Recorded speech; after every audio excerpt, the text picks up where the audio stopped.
sono tutti cinghiali bastardi. Perché il cavallo è buono? No, i cavalli sono brutte persone. Brutte Ma non è persone. vero. Sì, lo dicono tutti. Il cavallo è un patatone.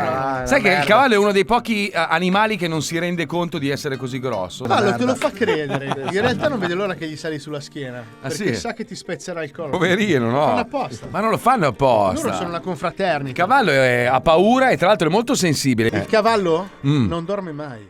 Sì. Perché si fa. Ma non è vero, il cavallo dorme in piedi. E alcuni Eh. cavalli dormono sdraiati. Fa cavallo quando si sdraia vuole ammazzare Luke Skywalker. Perché l'ha visto nel film che lui si infila nella pancia. Ma scusa, il cavallo di Troia? Pensa che coglione di Troia. Eh. Perché hanno visto un cavallo normale con il culo 40 persone.